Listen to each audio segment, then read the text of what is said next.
জয় ঠাকুর। শ্রী শ্রী রামকৃষ্ণ পুঁথি দ্বিতীয় খণ্ডের অন্তর্গত স্বদেশ যাত্রা এই অধ্যায় থেকে আমাদের পাঠ চলছে। আজ আমরা এই অধ্যায়ের পঞ্চম দিন পাঠ করব। 214 পর্ব আজ পাঠ করছি। পৃষ্ঠা সংখ্যা 131 এর কিছু অংশ থেকে 132 এর কিছু অংশ পর্যন্ত। এর আগে আমরা দেখেছি ঠাকুরের তীব্র পেটের অসুখ কিছুতেই সারছে না। মথুরবাবু অনেক বড় বড় বুদ্ধি দেখালেন, তবুও যখন কমছে না তখন স্থির করলেন যে ঠাকুরকে দেশে পাঠিয়ে দেওয়া হবে।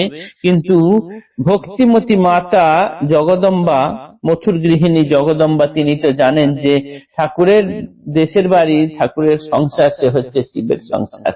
তার এতটুকু সঞ্চয় মাত্র থাকে না বা নেই কোনো কিছু।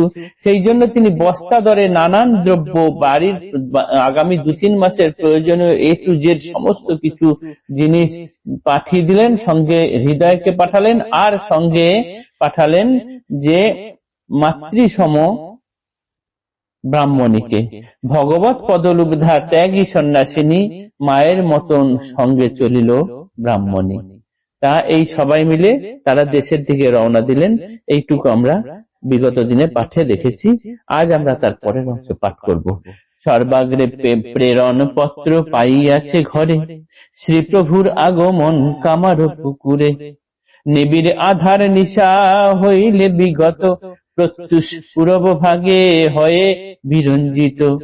তপন আগমন বার্তা করিলে ঘোষণা, বিহঙ্গম গণে গায়ে কুজন বন্দনা।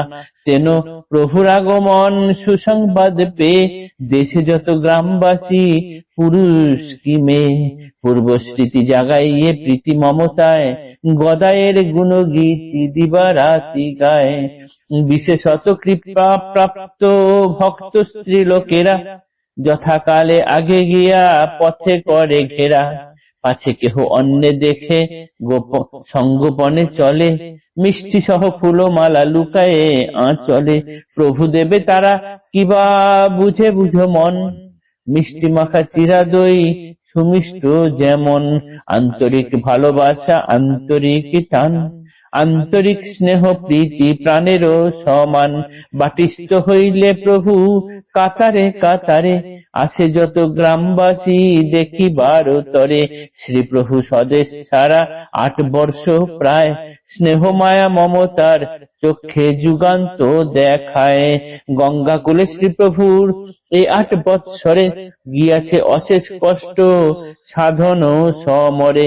কাহিনী শুনিয়া বুঝেছিলেন সবাই, গদাইয়ে এখন নাই তাদের গদাই। ঠাকুরকে যে দেশে পাঠাচ্ছেন এই সংবাদ আগেই পাঠানো হয়েছিল। অন্ধকার রাত্রি কেটে যাওয়ার সময় হলে, ভোরের সময় এগিয়ে আসলে পূবের আকাশ যেমন আস্তে আস্তে লাল হতে থাকে, সূর্য উদয় হবে এই ঘোষণা যেমন পাখিরা আগে থেকেই তাদের কুহু কুহু বন্দনায় জানিয়ে দিতে থাকে, ঠাকুরের আগমন বার্তাও সেই রকম আগে পেয়ে গ্রামবাসী সকলেই, কি পুরুষ কি মেয়ে, সকলেই সুসংবাদ পেয়ে অধীর আগ্রহে অপেক্ষা হয়ে আছেন কখন ঠাকুর ফেরেন।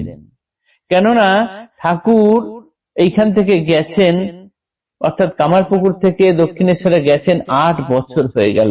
এই 8 বছরের মধ্যে তিনি আর এদিকে আসেননি। বিশেষত ঠাকুর যাদের কৃপা করেছিলেন সেই সমস্ত স্ত্রী লোকেরা ঠাকুরের আসার জন্য অধীর আগ্রহে অপেক্ষা করছিলেন, এবং তারা সব থেকে আগে ঘরে লুকিয়ে মিষ্টি ফুল ইত্যাদি নিয়ে আগে আগে গিয়ে রাস্তায় দাঁড়িয়ে আছেন, পাছে কেউ তাদেরকে দেখে ফেলে। সকলেই চাইছে ঠাকুরকে তিনি আগে দেখবেন। কি আন্তরিক ভালোবাসা, কি আন্তরিক টান, আন্তরিক স্নেহ প্রীতি, প্রাণের মতো ভালোবাসা থাকলে তবেই এইটি হতে পারে। প্রভু যখন বাড়ির কাছাকাছি এলেন, তখন সেই সময় কাতারে কাতারে মানুষ, গ্রামবাসী সব তাকে দেখার জন্য রাস্তায় ভিড় করে ফেলেছেন। এই 8 বছর প্রভুর সাধনায় যথেষ্ট কষ্ট গিয়েছে। এই 8 বছরের মধ্যে সেই গ্রামে নানান খবর গিয়েছে।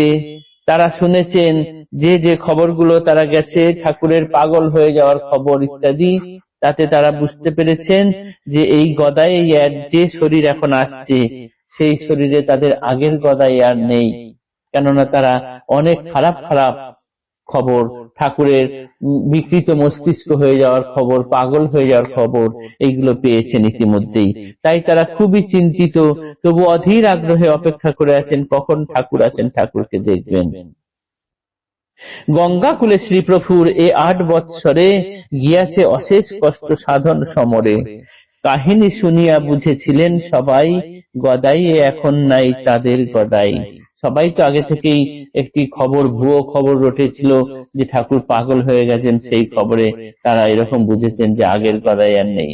বিকৃত মস্তিষ্ক মতো পাগলেরও প্রায়, কভু হাসে কভু কাঁদে কভু নাচে গায়, কখন বা আল্লাহ বলে কখনো বা হরি, কভু ক্ষীণ বল কভু বিক্রমে কেশরী, কখনো পিশাচে তুল্য কদর্য আচার, কখনো উলঙ্গ দেহ বাল্য ব্যবহার, সত্য কিনা মিথ্যা তত্ত্ব প্রত্যক্ষ করিয়ে, চক্ষু ও কর্ণের দ্বন্দ্ব যাবে মিটাইয়ে।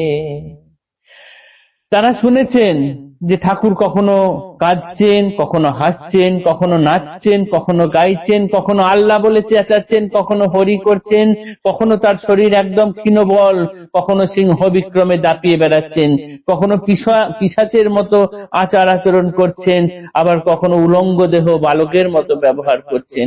এই সমস্ত খবর তাদের যথেষ্ট পীড়া দিয়েছে। তাই তাদের চক্ষু কর্ণের বিবাদ মিটিয়ে যাবেন, তারা নিজের চোখে অন্তত একবার দেখে যাবেন ঠাকুরকে, তিনি এতদিন পরে আসছেন। তাদের আর তর সইছে না, তারা দেখার অপেক্ষা করে আছেন, লাইন দিয়ে আছেন, ভিড় করে আছেন রাস্তায়, কখন তাদের প্রাণের ঠাকুর আসেন। আগামীকাল আমরা দেখব ঠাকুরের সঙ্গে তাদের সাক্ষাৎকার। আজকে এই পর্যন্তই থাকলো। জয়।